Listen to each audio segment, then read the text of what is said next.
Yes, sir. Okay, sir. And now, question is at your screen. What is the answer? Second quadrant. Second Sir, quadrant. fourth quadrant. Fourth quadrant. Yes, sir. Fourth quadrant तो बेटा No, sir. हाँ Sir, second second quadrant. quadrant. Second Sir, quadrant गलत हो second. गया बेटा. गलत हो गया. Sir, B1. अब दोबारा देखते हैं. Well try. दोबारा देखते हैं.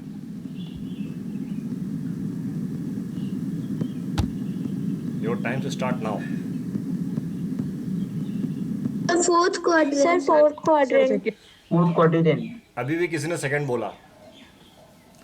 Fourth. फोर्थ. बेटा ऐसे ही. Sir, fourth. हाँ तो देखो जो उसमें होश नहीं खोना है. आगे बढ़ते हैं हम लोग.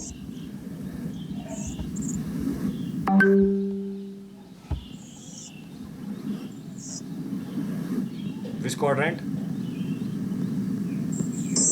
Sir, C. C. Plus minus. Plus minus. Yes, sir. Yes, sir. Plus minus. Okay. Plus C. Minus. Yes, sir.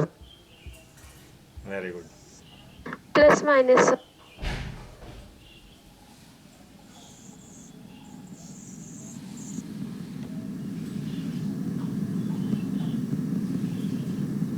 Any number. Very Any good. number. Sir, zero. Very good very D. Good. ठीक है. Ordinate of all the point on X axis क्या होगा? Any number. Very good. Any number. Now. Sir. हाँ. Sir, ordinate find out. Sir, 23 question में. Again. Ordinate found out. Ordinate Sir, of all the ordinate- point of Y. Ordinate of all the point Y zero कहाँ पे होगा? X axis पे. Y ऐसे भी याद रख सकते हैं. वाई जीरो कहाँ पे होगा? एक्स एक्सिस पे. लेकिन ये वाई एक्सिस की बात कर रहा है. Very good. कौन बोला ये? कौन था? Sir, आकृति. वेरी गुड बेटा वेरी गुड. बहुत 23 था कि कौन सा क्वेश्चन था? यही था ना? Sir, यही कर रहे थे वो. Sir, 21. 21 था. तो यही कर रहे थे. तो इसका तो आंसर बेटा क्या होना चाहिए? वाई एक्सिस की बात हो रही है. Ordinate Sir, any. Any number. तो सही था ये. क्या दिक्कत आई इसमें? नो सर, पहले मेरे को लगा था वाई की जगह एक्स लगा था. वो मैंने ढंग से देख नहीं पाया था ना, वो स्क्रीन चला गया था. Okay okay. Now last question.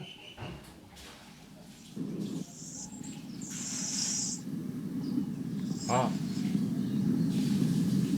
Second or fourth quadrant. Second and fourth Sir, B वाला. Second and. Second and fourth quadrant. Very good. तो हम अब आज का सेशन शुरू करते हैं क्वेश्चन नंबर 31 से. ठीक है. Let us start today session from question number.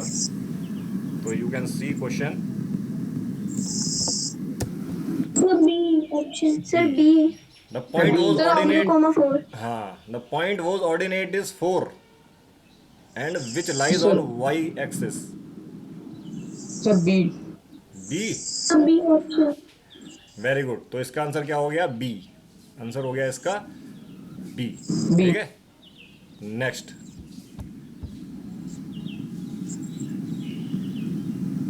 The perpendicular distance of point P34 from the Y axis. अगर ये क्वेश्चन समझ में नहीं आता है तो मैं इसका एक्सप्लेनेशन वीडियो डालूंगा, उसमें देख लेना. अभी जिसको समझ में आता है हु और शी कैन आंसर. एक्सप्लेन करके बताएगा. जो बताएगा मुझे आई वांट द एक्सप्लेनेशन कि क्या बता रहे हो. अगर नहीं आता है तो मैं डाउट सेशन जो मैं वो एक्सप्लेनेशन वाला वीडियो डालूंगा, उसमें आप देख लेना. हाँ बोलो बेटा. Sir, I am not clear but a little bit I want to explain this हाँ क्वेश्चन. Please proceed. सर, इसमें ये बताया गया है कि वाई मतलब एक पॉइंट जहाँ पे 3 और 4, 3 जो है वो एक्स एक्सिस से लाइन खींचनी है और 4 जो है वो वाई एक्सिस से खींचनी है. जहाँ पे वो पॉइंट मिले उसे पी नाम देना है. अच्छा. तो sir, I am not clear. नहीं तो ये पॉइंट कहीं कहीं ना कहीं तो पड़ेगा ही. This point will lie anywhere. We Yes, sir. Agree with this fact.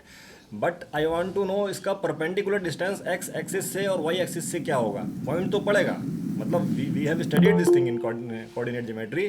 Point तो पड़ेगा लेकिन इसका नेम क्या होने वाला है?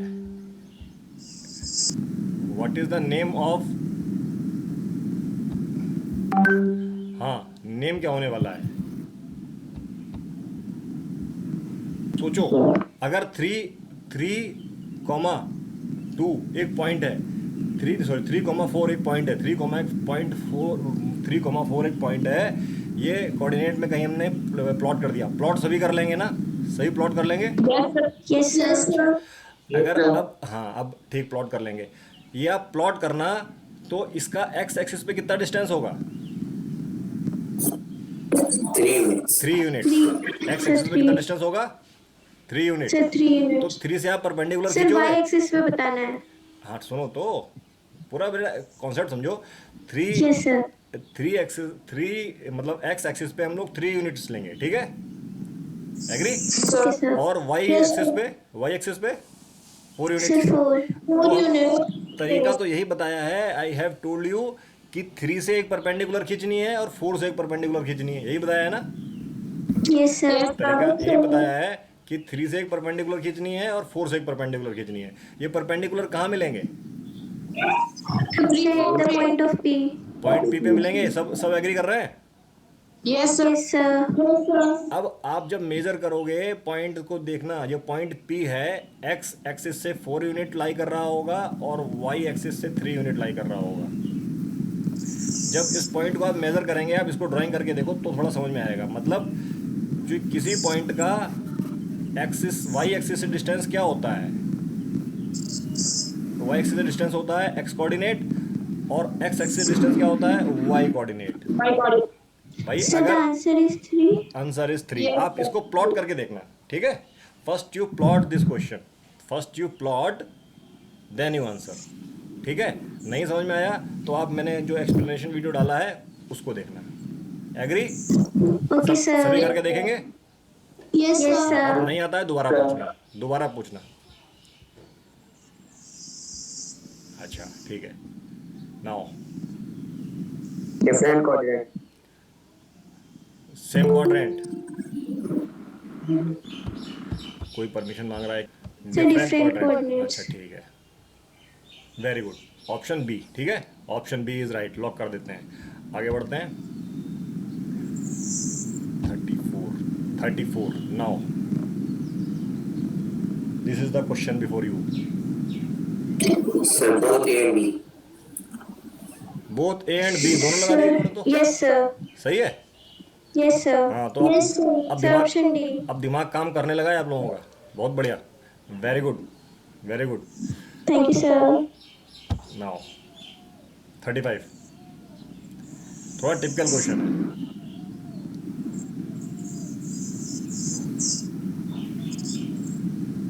Again I recommend to plot this question. आप इसको प्लॉट करें सारे पॉइंट करके, फिर आपको इसकी अंडरस्टैंडिंग समझ में आ जाएगी। अंडरस्टैंडिंग इसको अगर अभी समझ में आती है तो आप ऐसे देखो, 4 पॉइंट है, समवन इज देयर, ले सकते हैं 4 पॉइंट कैसे ले सकते हैं, तो आप देखोगे तो देखो हर पॉइंट में ये 4 पॉइंट हैं, दो के पेयर बना रहे हैं, ऑर्डिनेट सेम है और एब्सिसा सेम है, दो के पेयर बना रहे हैं। जैसे पहला पॉइंट हम लोग लेते हैं 2 3, फर्स्ट क्वाड्रेंट में पड़ रहा है, ठीक है। अच्छा, रेक्टेंगल स्क्वायर जो भी बनेगा वो फर्स्ट क्वाड्रेंट में भी हो सकता है, थर्ड में भी हो सकता है, चारों में मिला के भी हो सकता है। ये चीज़ पहली बात समझ में आनी चाहिए, तो इससे डरने की जरूरत नहीं है। पॉइंट नेगेटिव माइनस पॉजिटिव है, मतलब हम स्क्वायर फर्स्ट क्वाड्रेंट में भी बना सकते हैं और स्क्वायर ऐसा बना सकते हैं जो फैला हुआ हो, वो चारों क्वाड्रेंट को घेर रहा हो, या केवल 2 क्वाड्रेंट में भी आ रहा हो। तो ऐसी कोई डरने की बात नहीं है, कोई भी फिगर कहीं भी आ सकता है। अब यहाँ पे मैं क्या बता रहा था, 2 को पेयर में उठाओ, देखने का तरीका 2 के पेयर में उठाओ तो या तो उसकी एब्सिसा सेम होगी या ऑर्डिनेट सेम होगा।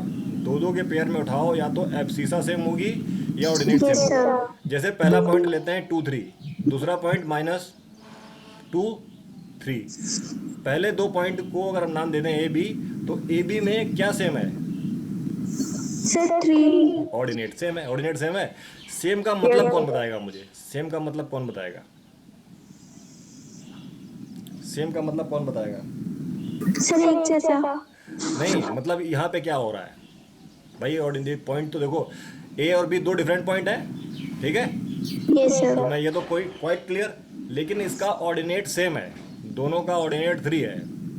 ऑल आर एग्री, दोनों का ऑर्डिनेट फर्स्ट 2 पॉइंट में, if we consider first 2 point, ordinate is same. So I want to know what does it mean, ordinate same का मतलब क्या है। जैसे जो सेकंड और थर्ड पॉइंट है इसमें एब्सिसा सेम है -2, इसका क्या मतलब हुआ। थर्ड और फोर्थ पॉइंट में अगेन ऑर्डिनेट -3 सेम है। फर्स्ट और फोर्थ में देखेंगे तो अगेन एब्सिसा सेम है। तो मतलब अगर मैं दो दो को पेयर में ले रहा हूँ, मतलब यहाँ पे दो दो को पेयर में लेके कंसिडर कर रहा हूँ, ऐसे 100 पॉइंट भी हो सकते हैं जिसका एब्सिसा सेम है, हो सकता है। ऐसे 100 पॉइंट भी हो सकते हैं जिसका एब्सिसा सेम है, 1000 पॉइंट भी हो सकते हैं ऑर्डिनेट सेम वाले। लेकिन यहाँ पे 4 पॉइंट दे रखे हैं, 4 पॉइंट को अगर मैं कंसीडर करता हूँ तो क्योंकि हमें ये फिगर या तो स्क्वायर होगा या रेक्टेंगल होगा, रोम्बस या ट्रेपेजियम, ठीक है। तो अगर ये 4 पॉइंट दे रखे हैं, फर्स्ट 2 पॉइंट 4 पॉइंट बना रहे हैं, हमने फर्स्ट 2 पॉइंट कंसीडर किए, देखा कि ऑर्डिनेट सेम आया, इसका मीनिंग क्या होगा। थोड़ा किसी का दिमाग स्ट्राइक किया, कोई बता सकता है। They follow the same axis. नहीं, मैंने क्वेश्चन पूछा फर्स्ट दो They follow same axis. Same same same Same axis. बेटा एक्सिस तो दो ही होती हैं, ये एक्स पे पड़ेगा वाई पे पड़ेगा। Sir, 2, 3 और -2, 3 सर y पे पड़ेगा. बेटा तो हमने तो ये सीखा है अगर कोई भी पॉइंट एक्सिस पे पड़ता है तो उसका एक ना एक कोऑर्डिनेट जीरो होता ही होता है, इसमें तो जीरो है ही नहीं। हाँ बोलो, एग्री। हमने तो ये सीखा Yes, है sir. अगर कोई पॉइंट एक्सिस पे पड़ रहा है, अगर कोई point if any point is at axis तो उसका कम से कम एक कोऑर्डिनेट जीरो होगा। Yes, agree sir. एग्री। तो Yes, ये sir. एक्सिस पे कैसे पड़ सकता है बताओ। हाँ लेकिन बताया सही थोड़ा बहुत, एक्सिस की जगह कुछ और वर्ड लेना था, एक्सिस की जगह मतलब हाँ हाँ हाँ उदांशु ट्राई करो, आप ही ने बोला था ना। हाँ ट्राई करो। सर इसमें ऑर्डिनेट है वो सेम रहेगा, तो और अगर 2 है और -2 है तो एक नेगेटिव साइड चला जाएगा, एक पॉजिटिव साइड चला जाएगा। तो ये तो क्वाड्रेंट बता दिया आपने, ये तो क्वाड्रेंट बता दिया। मैं बोल रहा हूँ इसका मतलब क्या हुआ, मैं वही तो जानना चाह रहा हूँ। अगर ऑर्डिनेट सेम है, ऑर्डिनेट सेम है तो इसका मतलब क्या हुआ। ये तो क्वाड्रेंट बता दिया आपने, पहला फर्स्ट क्वाड्रेंट में है, दूसरा सेकंड में, तीसरा थर्ड में और चौथा फोर्थ में। हम क्वाड्रेंट के कई क्वेश्चन कर चुके हैं, ये आपने बताया है। अच्छा मैं बता रहा हूँ कि इसका ऑर्डिनेट सेम है, दोनों का ऑर्डिनेट 3 है। व्हाट डज इट मीन, इसका मतलब। सर दोनों जो ए और बी है वो दोनों जाके 3 पे मिलेंगे। दोनों मतलब 3 पे एक ही साथ पहुँच जाएंगे। No sir. हाँ सर जैसे कि हम लोगों ने इसके एक्स एक्सिस के जो हमारा ऑर्डिनेट है वो 3 है, अगर हम लोगों ने उसके एक्स एक्सिस से 2 पहले हम लोगों ने ए बनाया, उसके एक्स एक्सिस के पॉजिटिव साइड से हम लोगों ने 2 और 3 का कंस्ट्रक्ट किया, 2/2, 3 को कंस्ट्रक्ट किया। और उसके बाद हम लोगों ने इसके नेगेटिव साइड से, एक्स के नेगेटिव साइड से हम लोगों ने -2 को मार्क किया और वाई के पॉजिटिव साइड से 3 को। हाँ, तो सर वो मतलब 3 पॉइंट पे जाके दोनों क्वाड्रेंट्स मतलब मिल रहे हैं जाके। क्वाड्रेंट तो बेटा चारों मिलते हैं बेटा। No, sir. क्वाड्रेंट, हाँ क्वाड्रेंट, ये क्या मतलब हुआ। सर क्वाड्रेंट नहीं था वो। अच्छा अब मैं बताऊं, A and Sir, they yes will form a sir. straight सबने line. ट्राई कर लिया। मैंने देखो ट्राई करोगे तभी दिमाग बढ़ेगा। हाँ सबने ट्राई कर लिया हो तो मैं बताता हूँ फिर, अगर कोई और Yes, ट्राई करना sir. चाहता हो। मैं शुरू करूँ। Yes sir. बेटा अभी एक बच्चे ने बोला था कि ये दोनों एक एक्सिस पे पढ़ेंगे, किसने बोला था। सर मैंने बोला था. नाम? प्रियसुदा सिंह. हाँ वेरी गुड। लेकिन बेटा एक्सिस की जगह instead of axis you can't say line, instead of axis you can't say line, कि ये दोनों पॉइंट एक ही लाइन पे पड़ेंगे। Yes sir. कैन यू से दिस थिंग। Yes sir. हाँ सो जब हम कोऑर्डिनेट को प्लॉट करते हैं तो हम उस पॉइंट से परपेंडिकुलर लाइन ड्रॉ करते हैं, हम उस पॉइंट से परपेंडिकुलर लाइन ड्रॉ करते हैं। और उस परपेंडिकुलर लाइन पे मतलब जब हम कोऑर्डिनेट ड्रॉ करते हैं तब हम क्या बताया था, उस कोऑर्डिनेट से एक्स कोऑर्डिनेट से एक्स पे परपेंडिकुलर ड्रॉ करते हैं, वाई कोऑर्डिनेट से वाई पे परपेंडिकुलर ड्रॉ करते हैं। तो जब हम वाई पे परपेंडिकुलर ड्रॉ करेंगे एट 3 पे तो सेमी परपेंडिकुलर तो आएगी। Yes sir. परपेंडिकुलर तो आएगी। तो ये दोनों पॉइंट आप ड्रॉ करके देखना, एक लाइन पे पड़ने वाले हैं, ठीक है। Yes sir. ऐसे जो बीच के 2 पॉइंट हैं, बीच के 2 पॉइंट वो एक लाइन पे पड़ेंगे क्योंकि इनका एब्सिसा सेम है, ठीक है। अच्छा, जो लास्ट के 2 पॉइंट हैं वो भी एक लाइन पे पड़ेंगे और फर्स्ट और फोर्थ भी एक लाइन पे पड़ेंगे, तभी तो 4 साइडेड फिगर बनेगा, मतलब 2-2 पॉइंट। Yes, sir. हाँ, 1 मिनट किसी को इन करना पड़ेगा। जाहिर सी बात है, इंटरसेक्शन होगा 2-2 लाइन का, ठीक है, और वो लाइन परपेंडिकुलर होंगी। क्यों परपेंडिकुलर होंगी, इसका रीजन कौन बताएगा? इसका रीजन कौन बताएगा कि वो स्क्वायर ही क्यों भैया? अच्छा, रोम्बस के क्या फिगर, रोम्बस में सारे एंगल 90 डिग्री होते हैं क्या? कोई बोल सकता है? No sir. हाँ नो तो, सर। हाँ तो अगर तुम यहाँ पे स्क्वायर और रेक्टेंगल बना रहे हो, स्क्वायर और रेक्टेंगल बना रहे हो, तो एंगल 90 डिग्री का बनना चाहिए। Yes sir. उसका क्या कारण है कि एंगल 90 डिग्री का बनेगा? सर क्योंकि हम लोग उस पॉइंट में से परपेंडिकुलर खींचते हैं और दूसरे पॉइंट से भी परपेंडिकुलर खींचते हैं। Very good, very good. क्योंकि जो हमारी एक्सिस हैं, X axis and Y axis both are inclined at 90 degree, वो एक दूसरे के परपेंडिकुलर हैं, इसमें किसी को कोई डाउट नहीं है। अच्छा, अब हम या तो एक्स एक्सिस के परपेंडिकुलर लाइन खींच रहे हैं या वाई एक्सिस के परपेंडिकुलर लाइन खींच रहे हैं। तो जब परपेंडिकुलर लाइन आपस में मिलेंगी तो जो भी एंगल मिलेगा वो कितना बनेगा? Sir rectangle. मतलब 90 डिग्री एंगल की बात करो, 90 डिग्री का। यस भाई, सर। ठीक, 2 लाइन परपेंडिकुलर हैं, उस लाइन के या तो हम परपेंडिकुलर खींच रहे हैं, मतलब उन दोनों लाइन के परपेंडिकुलर ही लाइन खींच रहे हैं, तो वो रिजल्ट करेंगे या तो पैरेलल लाइन में, और अगर इंटरसेक्शन होता है कहीं पे तो 90 डिग्री का एंगल। तो इसका मतलब या तो स्क्वायर बनेगा या रेक्टेंगल बनेगा। अच्छा, अगर इसको आप प्लॉट करोगे तो आपको समझ में आ जाएगा ये रेक्टेंगल ही बन रहा है, यस सर। ठीक है। Sir I have been plotted. हाँ, सर आई आल्सो प्लॉटेड। तो रेक्टेंगल ही मिला ना, कोई डाउट? यस। अच्छा नो बेटा, सर। इसका एबव, इसके ऊपर एक क्वेश्चन और आ सकता है। अगर आप कर सकते हो तो बताना, नहीं कर सकते हो तो कोई बात नहीं। Although okay sir. वो क्वेश्चन क्या है, वो एक्चुअली 10th में पूछा जाता है और अभी भी पूछ सकते हैं अगर ओलंपियाड वगैरह दोगे। इस रेक्टेंगल का एरिया कितना होगा? किसी कोई आइडिया है इस रेक्टेंगल का एरिया कितने यूनिट्स होगा? ये कौन बता सकता है? 9th में भी क्वेश्चन आ सकता है, ऐसी बात नहीं है ये क्वेश्चन। सर मैं हाँ, रेक्टेंगल, हाँ बोलो बेटा, क्या एरिया होगा? सर इसकी लेंथ ऐसे निकाली जाएगी कि सर जैसे कि आपने अभी पिछले क्वेश्चन में या फिर उससे पहले वाले क्वेश्चन में हम लोगों को समझाया था कि एक्स एक्सिस का जो लेंथ होता है वो होता है वाई एक्सिस के जितना, और जो वाई एक्सिस का लेंथ होता है वो एक्स एक्सिस के जितना। वेरी गुड, तो वेरी जब गुड। हम इसे प्लॉट करेंगे तो फिर सर जो लेंथ निकलेगी वो, जैसे कि हम लोगों ने एक्स एक्सिस से पहले हम लोगों ने लेंथ निकाली, तो एक्स एक्सिस से जो वाई एक्सिस का हम लोग लेंगे तो वो सर टोटल लेंथ निकलेगी 6, और जो सर ब्रेड्थ होगी वो निकलेगी 4। उसके बाद हम लोग इसका एरिया निकाल देंगे। वेरी गुड, बहुत बढ़िया। अगर हो जाएगा 4 यूनिट्स। वेरी गुड, बहुत बढ़िया, वेरी गुड, बहुत बढ़िया, very good, I like it. आगे बढ़ते थैंक यू हैं। सर। Welcome, your welcome. आगे बढ़ते हैं, अदरवाइज हमारा ये याद रह जाएगा, ये वाला क्वेश्चन।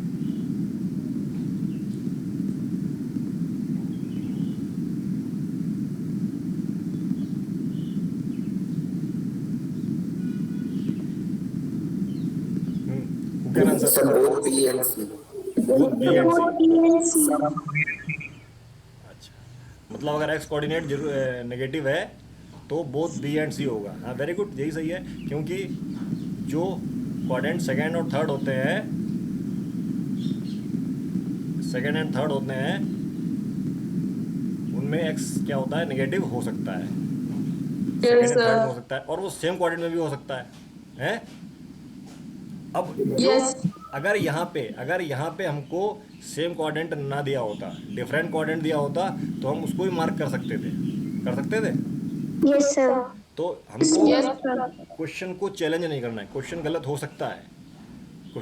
सकता है, लेकिन क्वेश्चन के हिसाब से एमसीक्यूज में कभी कभार क्या होता है, जो मोस्ट अप्रोप्रिएट आंसर होता है वो मिसिंग होता है, ठीक है। इसमें इसका आंसर ये भी हो सकता है क्वाड्रेंट लाइंग। अगर मैं, इसका आंसर मुझे कोई बताओ, अगर इसका आंसर वाई एक्सिस के रिस्पेक्ट में बताना पड़े तो कौन बता सकता है इस क्वेश्चन का आंसर? हाँ, it can lie in which quadrants हो गया। इसका आंसर अगर वाई एक्सिस के या किसी एक्सिस के रिस्पेक्ट में बताना पड़े। अगर एक नंबर में क्वेश्चन आ गया if the x coordinate of a point is negative, if the x coordinate of a point is a negative, it can line in which quadrant, comment your answer on the basis of axis. हाँ आप बताओ, quadrant की बात ही नहीं की मैंने। Second repeat. मैंने इसमें इतना ऐड कर दिया है, comment your answer in the terms of axis के रिस्पेक्ट में। और एक्सिस में और थोड़ा आगे बढ़ के बता देता हूँ, वाई एक्सिस के रिस्पेक्ट में इसका आंसर बताओ। वाई एक्सिस के रिस्पेक्ट में इसका आंसर क्या होने वाला है?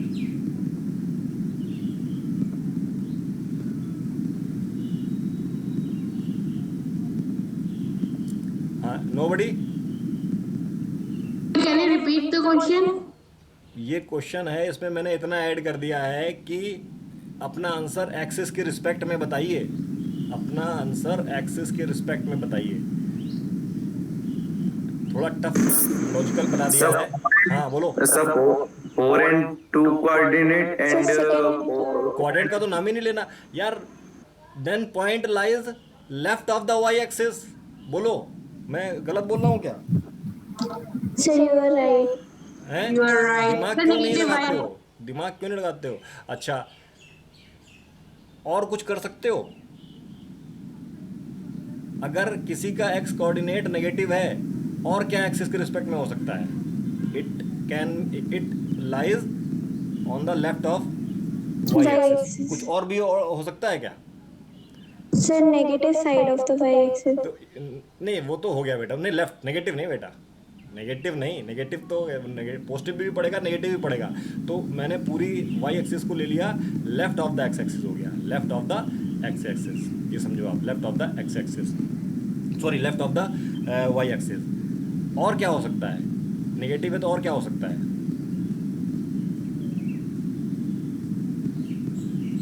क्या ऐसा पॉइंट वाई एक्सिस पे लाइन नहीं कर सकता? बोलो। Sir, below x axis. तो बेटा एबव भी तो पड़ेगा, केवल बिलो में कैसे मान लोगे आप? बिलो भी पढ़ सकता है, आंसर तो ऐसा होना, बिलो भी पढ़ सकता है भाई। ये देखो क्लियर कट है कि ये डिफरेंट क्वाड्रेंट में पढ़ सकता है, सेम क्वाड्रेंट में पढ़ सकता है, सेकंड क्वाड्रेंट में पढ़ सकता है, थर्ड क्वाड्रेंट में पढ़ सकता है। ये क्लियर हो गया। आगे बढ़ के हमने बोला ये left of the Y axis पढ़ सकता है। ठीक है, एग्री? Yes, sir. अच्छा, Yes, क्या sir. सभी को Sir, एग्री? क्या ये पॉइंट sir. वाई एक्सिस पे नहीं पढ़ सकता? Sir, पढ़ सकता है. Sir, at the line. Sir, line, whole line. हैं? Whole line of y axis. ऐसा पॉइंट वाई एक्सिस पे पढ़ सकता है? वाई एक्सिस पे थोड़ा ना पड़ेगा बेटा। वाई एक्सिस पे क्यों पड़ेगा?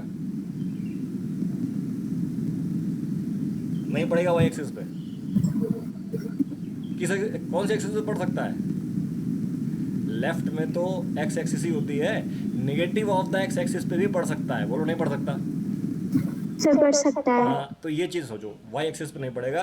तो देखो इसी क्वेश्चन में कितना वेरिएशन आ गया। और वेरिएशन कब होता है? जब एमसीक्यू में ये सारे पॉइंट लिखे हुए आ जाएंगे। एमसीक्यू में ये चारों पांचों पॉइंट लिखे हुए आ जाएंगे कि एक दे दिया जाए, ऑप्शन ए दे दिया जाए, this then point lies on the left of the Y axis. दूसरा पॉइंट दे दिया जाए, it lies on the negative of the Y axis, this और negative of the X axis. ठीक है, ये दे दिया जाए, it can be lie in the same quadrant, it can be lie in different quadrant, और नीचे पांचवा आंसर दे रखा हो all of the above। तो सारे कॉन्सेप्ट हमको लेके चलने हैं। ठीक है, किसी को कोई डाउट है? अदरवाइज आगे बढ़े। No doubt, sir. ओके, सभी को समझ में आ रहा है? किसी को कोई दिक्कत? No, sir. Now next question.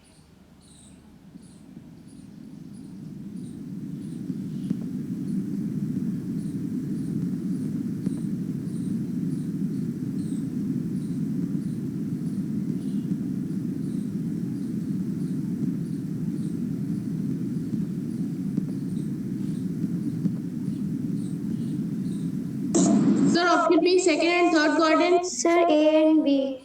भाई सेम में भी तो पढ़ सकता है, डिफरेंट में भी पढ़ सकता है, और सेकंड और थर्ड में भी पढ़ सकता है। अब बताओ sir all of the above.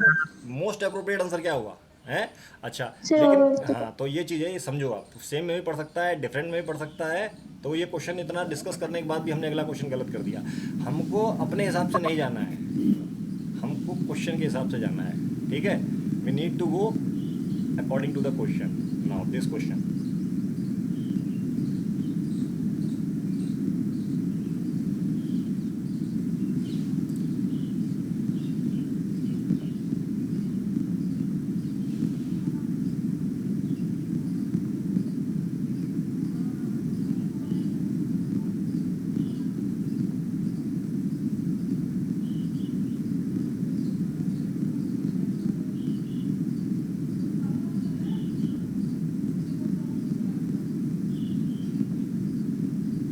Anyone?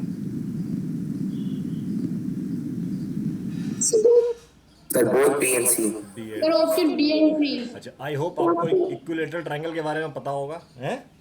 Yes sir. और इक्विलेटरल ट्रायंगल, अगर इक्विलेटरल ट्रायंगल के बीच में अगर 90 डिग्री आता है तो क्या होता है, ये मिड पॉइंट पे आता है। ये भी हमने अगर क्लास 6 का कॉन्सेप्ट है, ये क्लास 6 7 का, अगर इक्विलेटरल ट्रायंगल को इस तरीके से क्लास 7 में पढ़ा है हम लोगों ने कि जो ओ है वो mid point of B C होगा। ज़्यादा डिस्कस करेंगे बाद में, तो यहाँ पे ये समझ में आना चाहिए, जो ओ है वो क्या होगा, mid point of B C, ठीक है? Yes sir. अच्छा, yes sir. Mid point of B C हो गया, तो इसका मतलब ओ सी हमारा 3 हो जाएगा और ओ बी हमारा 3 हो जाएगा। Yes sir. अच्छा, लेकिन ओ बी डिस्टेंस 3 है, ओ बी का डिस्टेंस 3 है, लेकिन है नेगेटिव साइड में, तो इसको हम लेंगे -3 और सी को लेंगे 3, है? नंबर लाइन की बात कर रहे हैं, तो B C Yes, number sir. Line की एक्स एक्सिस को अगर नंबर लाइन लेते हैं तो बी हो जाएगा हमारा -3 और सी हो जाएगा +3। और जब हम इसको उस पे लेंगे कोऑर्डिनेट एक्सिस पे, तो वाई को भी कंसिडर करना पड़ेगा, तो क्या हो जाएगा 3, 0 -3, 0। आगे बढ़ें, यस सर। ऑप्शन डी हो गया इसका। आगे बढ़ते हैं, ये इसका फिगर था, illustrated figure for picture based question. These are the picture based question. देखो, पिक्चर बेस्ड क्वेश्चन है ये।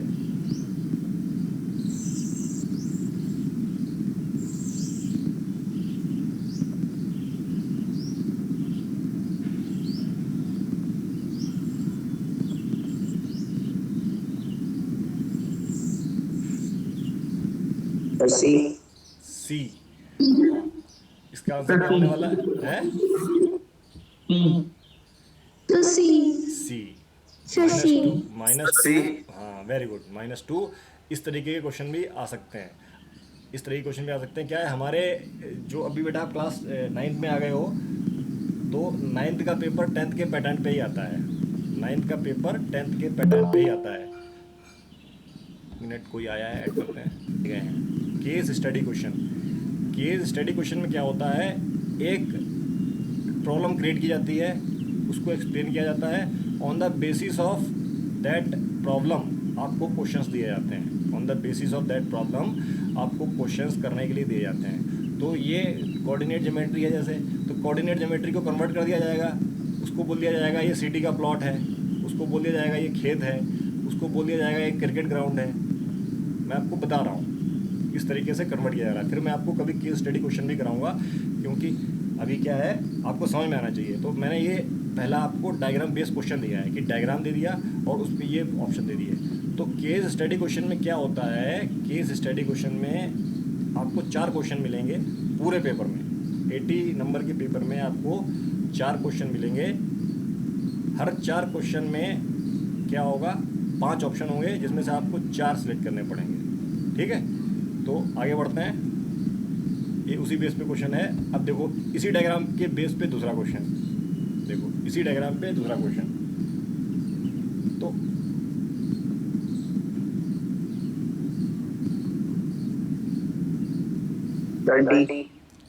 D, second and fourth coordinate respectively, ठीक है? Yes sir. यस। मुझे लगता है कि आपका दूसरा कोड भी आने वाला होगा। डी कैसे हो सकता है, हाउ कैन यू से डी? नहीं, कौन सा बताया आपने? सभी बी। अच्छा देखो बेटा, डिफरेंट क्वाड्रेंट हो सकता है, लेकिन यहाँ पे जब एग्जैक्ट आंसर दे रखा है हैं, यस भाई मैंने सर क्या बोला, हम क्वेश्चन को वो नहीं करेंगे डिफरेंट, ये हमको बेस्ट पॉसिबल आंसर देना है, बेस्ट पॉसिबल आंसर। तो जब हम यहाँ पे देख रहे हैं कि रिस्पेक्ट क्लियर कट आंसर मिल रहा है कि बी सेकंड में लाई कर रहा है, क्यू